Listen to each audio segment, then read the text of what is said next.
All righty, here. This is Lisa with PTK. We are doing our weekly podcast, previously, I think, known as the Monday Meetup. It may be What's Up Wednesday. We're not even really sure, but we're here today. We're thinking about the end of the semester, how we're feeling, how the semester has been going. So we have a special guest today who is Dr. Valerie Burge Hall. She is the department chair for the Health, Physical Education, and Wellness Department. Hello, Dr. B. Hello, Miss Lisa. Thanks for having me. I'm excited to be here. I feel like we need you more now than ever. This has been quite a semester of, I feel like something we've always known, but now there's like a new twist to it. I agree. I totally agree. And it's not just you feeling that. I think everyone is feeling that. So I always think that that is important. As we were talking, I know before we started recording about people feeling that they're alone, but I can tell you, we are in the same space. It may not be the same experience for everyone, but we definitely are in the same space. So I think that our time together, hopefully, will be beneficial for, your listeners. Agreed. I know that when I started at Thomas Nelson, it was actually the semester of COVID. So I got to go into my classes for the first half of the semester. And then I also had I don't know if I would call it a privilege, but I had the ability to do the second half through Zoom, which was unprecedented, I think, for a lot of,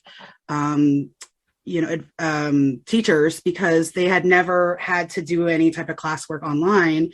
So we were kind of like learning it with them, which was scary and exciting at the same time. And now that the campus has reopened, I feel like it's a whole new vibe, a whole new feeling of what's going on. What's your feeling when you're around campus? I totally understand what you're saying. So, to go back to pre-COVID days where there was always activity, you always saw students out walking across campus, going to classes, things like that, versus now that we're open back up. And I keep trying to figure out if I'm going at the wrong times or if I'm coming out of my building at the wrong time. But it's really pretty quiet around there. And maybe because I would say for most of the campus, but I am located in Hampton 3. And so we do have health professions like nursing is there, fire, EMS, and then workforce. So people are still coming into our building. But when I leave our building and go out onto campus, it's pretty quiet. I think the reason that is, for safety first, we wanted to make sure that when people came back to campus, that it was a safe space and it was safe for everyone. I know I can tell you that looking towards spring, we're trying to get more to that pre-COVID state, that we're offering more face-to-face classes for students. It will be interesting to see if students, though, choose to still remain either hybrid, which is a mix of face-to-face in-classroom instruction and online, or if they will say, you know what, I've gotten used to this virtual world, I'd rather just continue my studies virtually. So I think that we're going to see yet another twist in spring.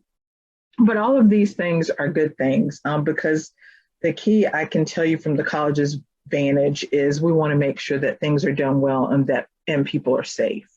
But it is totally different from pre-COVID days on campus now with just the few students that I've seen.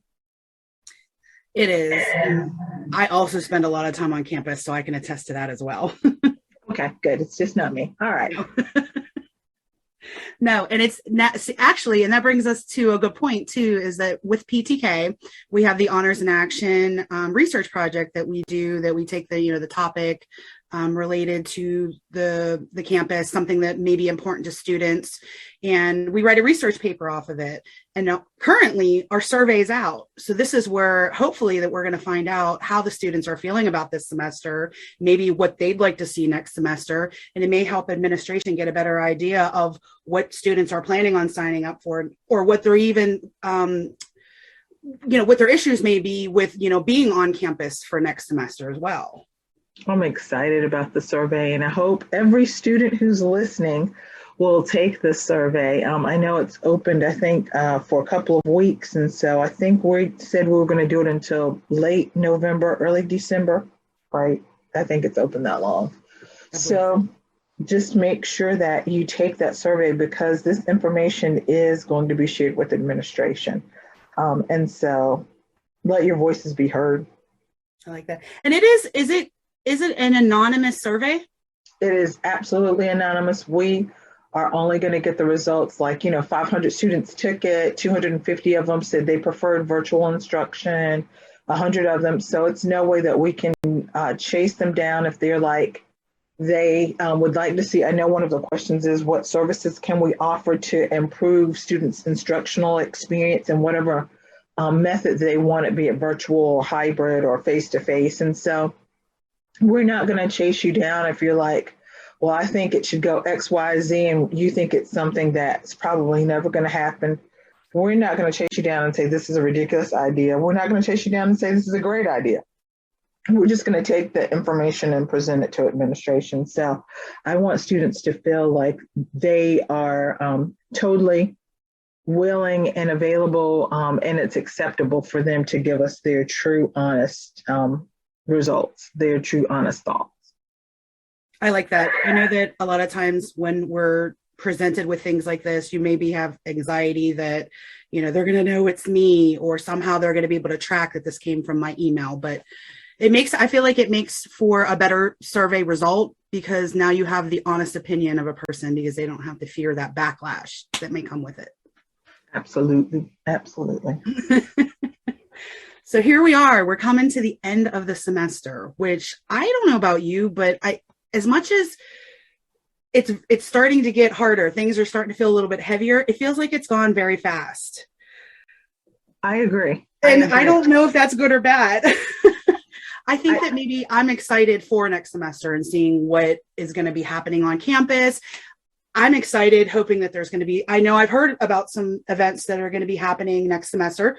I'm excited about that. I'm all about being on campus and kind of meeting people and, taking in everything that I can. And unfortunately with COVID and with not a lot of classes still being offered, on campus, there hasn't been a whole lot that they've been able to offer. And it's completely understandable. I mean, you need your students to be there to, offer something, but I'm excited about spring, hoping that brings a little bit more enthusiasm and, fun. What do you think? Is there anything that you know of that's coming up that might meet that? I'm sure that Student Life and Leadership and SGA and PTK and NSLS and, I'm sure that everyone is working on that. I know I can just speak from the PTK perspective. We're already starting to look at, should we do the escape room again? We've done, a virtual one. Should we do an activity on campus? We've talked about a paint night. And so what I'm saying is, I know that student organizations are already starting to look for this opportunity to bring students together. PTK has 4 pillars, scholarship, leadership, service, and fellowship. I think the first 3 we probably do a really good job of. Scholars are going to continue to make those great grades. Leadership, you're going to step up to the plate to do what needs to be done.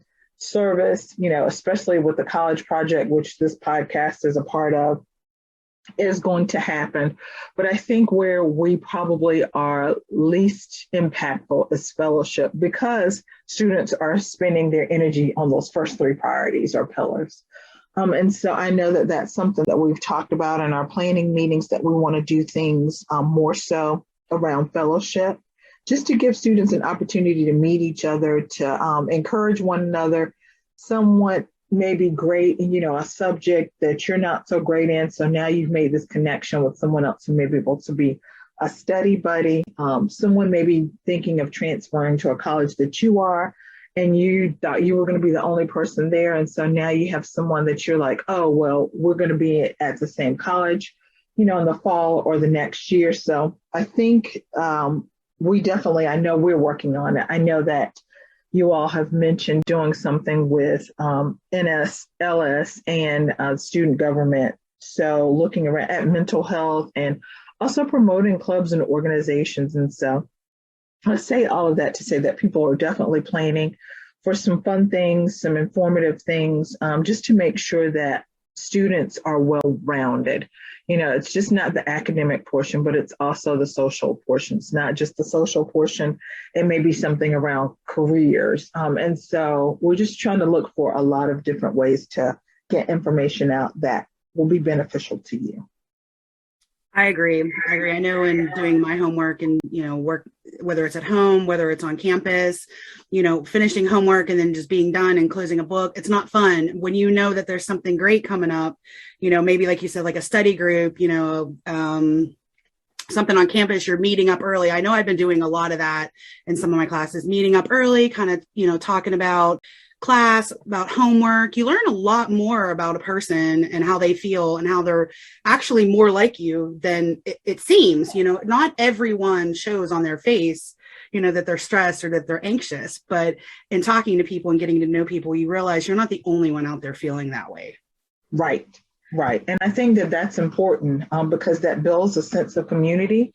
And then once you start having those conversations, there may be a coping mechanism or strategy that someone else is using that you never thought 5 seconds about, but you're like, oh, that works. Oh, well, let me try that. So I think that I'm a huge proponent of what I do at the college. I know you made the introduction, but I am faculty in the health sciences department as well. And one of the units that I have to cover in one of my classes is mental health. And so I always want to take away the stigma from mental health. I mean, the key component of those two words is health, right? And so we don't make fun of people who have high blood pressure and say, oh, you're hypery, or, people who have diabetes, are you sugary? But yet when it comes to mental health and people who may have some issues within that realm, oh, that person's just crazy, and you dismiss them. And so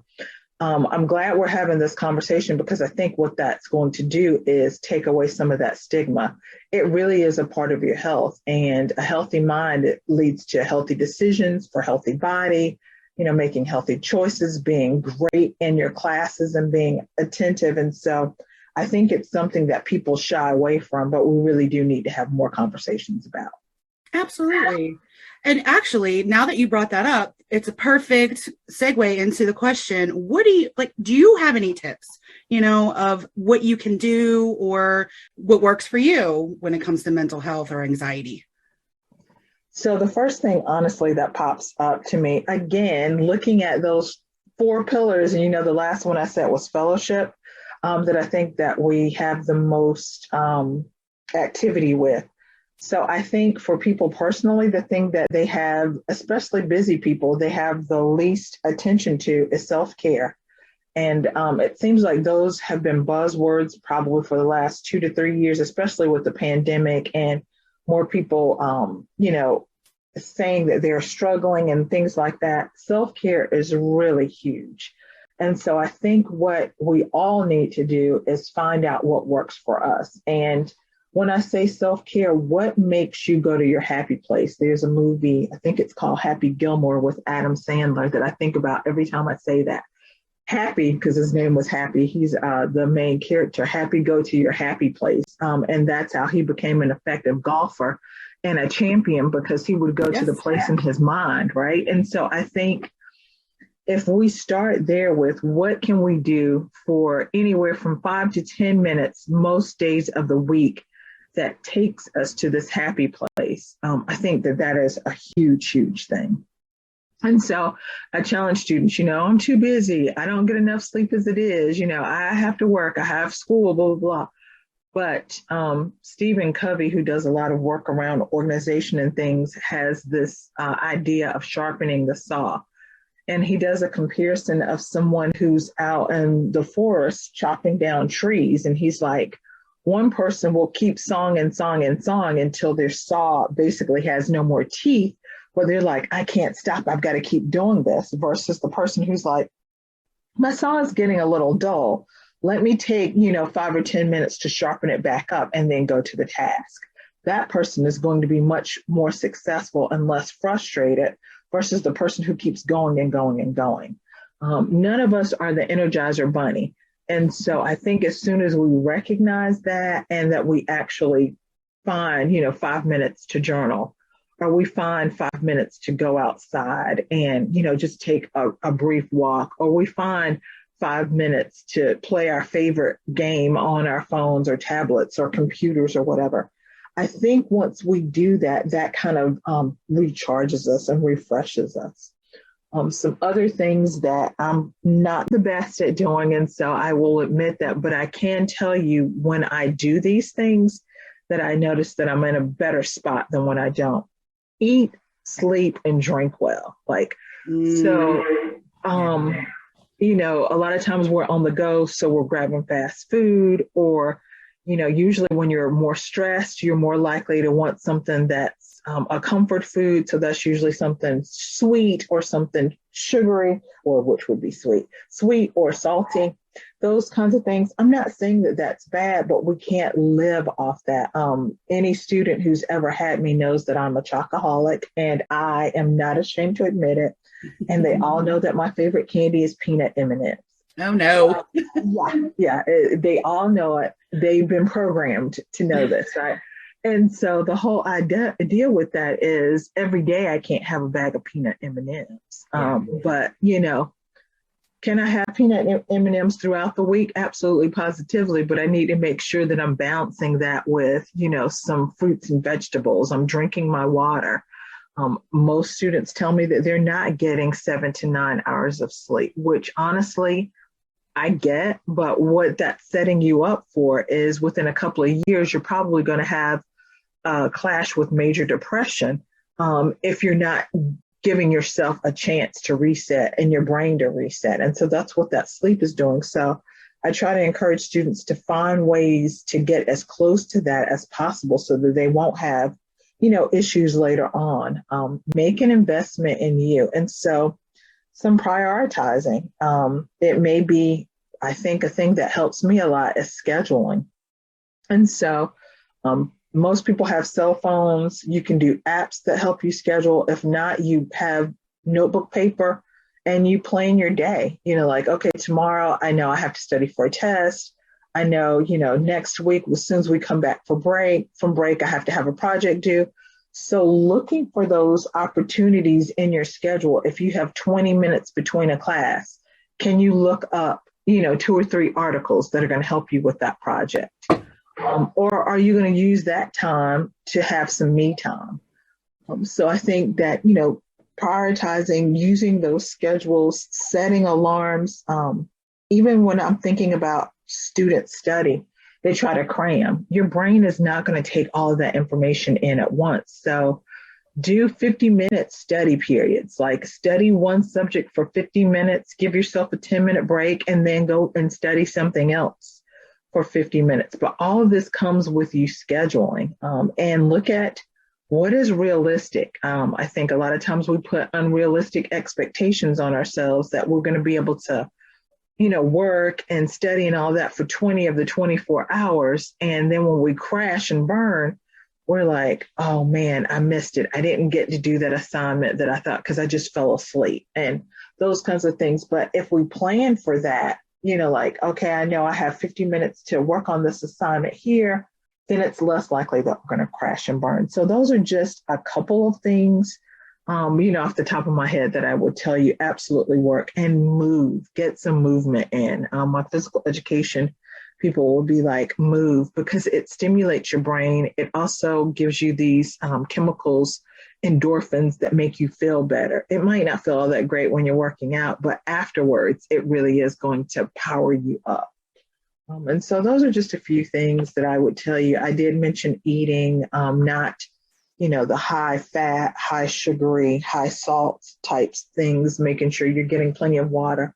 I'm not saying don't reward yourself. Like if you've had a hard week and you're like, I'm going to the Cheesecake Factory and I'm going to get that piece of cheesecake, it is okay. But what you shouldn't do is every day say, I'm going to have a piece of cheesecake. True. Everything in moderation. It's funny, as you were talking about all that, I was playing a lot of me back into those scenarios where, Zooming today for my class, I just won't turn on my camera and I won't wash my hair today. Right. So Right. now that I'm on campus, I have to wake up, wash my hair so I can go to class. Right. But you have to schedule those things in, right? And account for those. And then there's something called time wasters when you said that. Don't ask me why, because for me, my time waster is YouTube.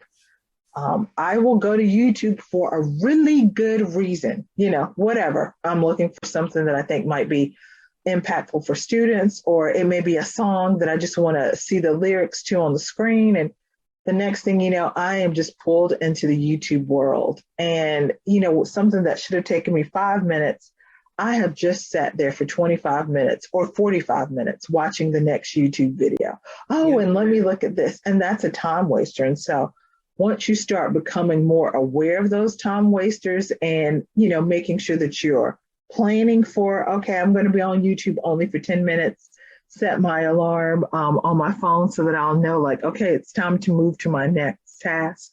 I think that'll help you as well. I mean, just thinking about, like you were saying, the shampooing of your hair and those are necessities, right? Just for you to feel good about yourself. Yes. But there's some things I'm sure that you're like, oh, well, before I wash my hair, let me go to YouTube. And so then now your schedule is completely thrown off because you've added 45 minutes of unplanned time to that. Yeah, I always say I'm going to take a break real quick. Right. But you need to have limits on that break.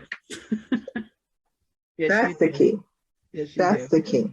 And another thing I would just say, I don't know, just because when you say stuff, I think of it, just having grace with yourself. I missed it. Okay, so yeah, I'm going to take a break, like you just said, and that break ends up being an hour. Mm-hmm. All right, well, today I'm going to suck it up, Buttercup. I'm going to take this hour, but tomorrow I am really going to be on point because I cannot afford to keep doing this every day. And it's okay. Like, I did not have the best day today. I needed that hour to kind of come back to who I really need to be and to be effective. And so it's okay. I just don't, because what happens is people will fall from whatever they planned and they beat themselves up, which leads to a downward cycle. And so I'm just trying to make sure that I mention those things so that people will say, oh, well, I know what the trap is, and I'm not going to fall for that every day of the week. Yes, it's very, very easy to do. It's very easy to get stuck in. And I can tell you that usually Monday through Wednesday, I have long, long days, usually ending late at night. So by Thursday, I'm crashing. And sometimes I let it happen. Like, I'm just going to let it happen. Like, you can't, I feel like working, feeling the way that I am trying to do homework, it's not helping. Right. You know what I mean? Like, I don't even know how to explain it. I feel like that maybe you're not going to get the best quality out of me at that point if I'm trying to work feeling the way that I am. Right. And so that's when you need to take a break. And so that's important for you to know where your triggers are. Like, if I am going Monday through Friday nonstop, I know that Thursday is going to be a crash day. And so is there anything I can do differently Monday through Wednesday?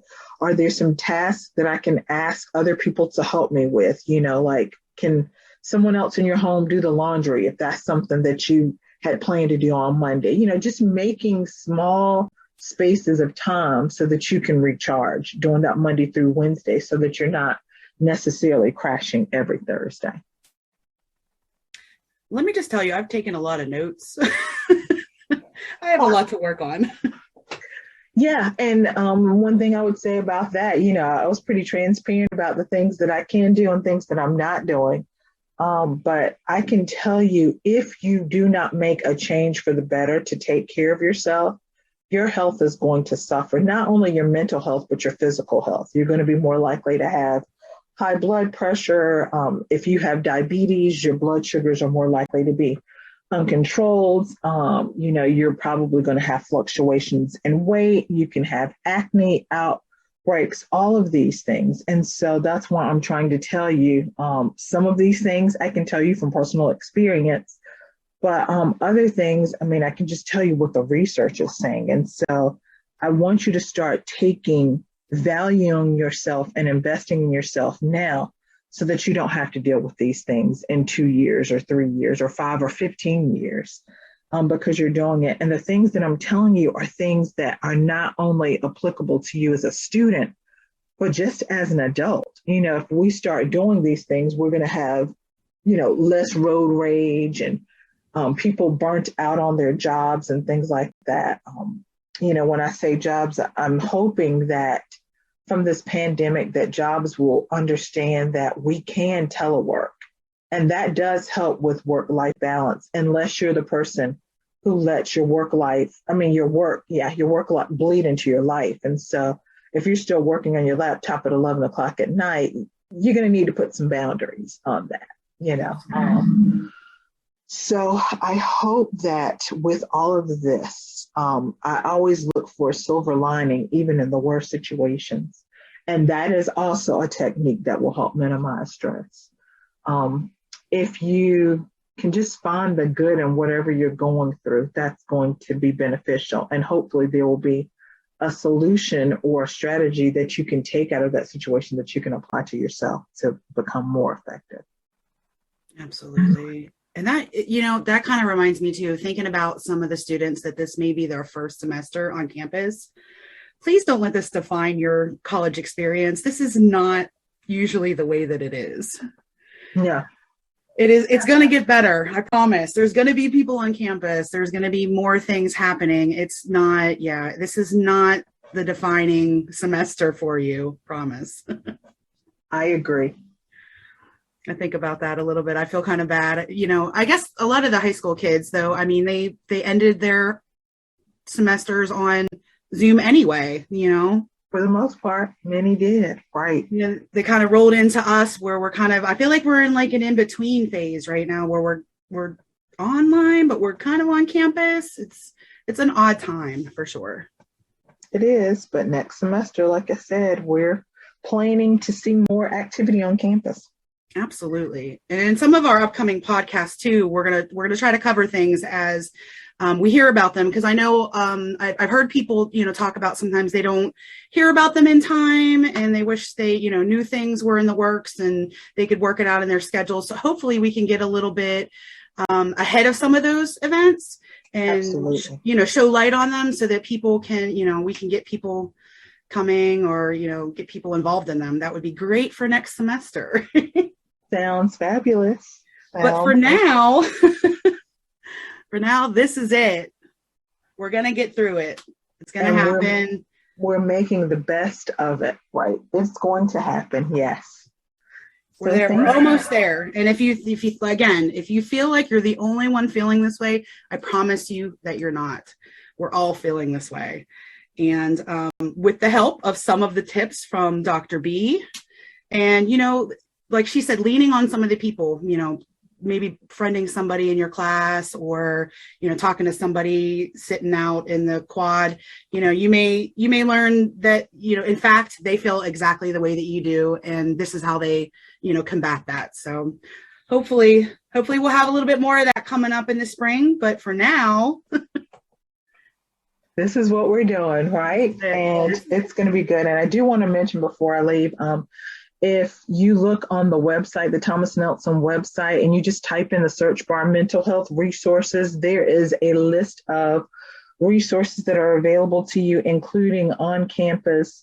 We do have a counselor, Mr. Richard Hurst. I think his contact information is there. Certainly students, if you have a question, you want to know something, I will try to answer the question for you. If I don't know the answer, I will certainly find someone who may be able to help students. And so I'll give you my email. It's B as in boy, URGEHALLV at TNC, right? TNCC.edu. I had to remember how many C's there, right? So Burge Hall V at TNCC.edu. And I certainly do appreciate your time and your interest in it. I'm believing that you all are going to have a wonderful end to your semester. Use this holiday break to carve out some me time. Perfect. Thank you, Dr. Valerie Burge Hall. And on behalf of everyone at PTK, Phi Theta Kappa Honor Society, we'll see you next time on the Meetup Podcast. Thank you. Thank you.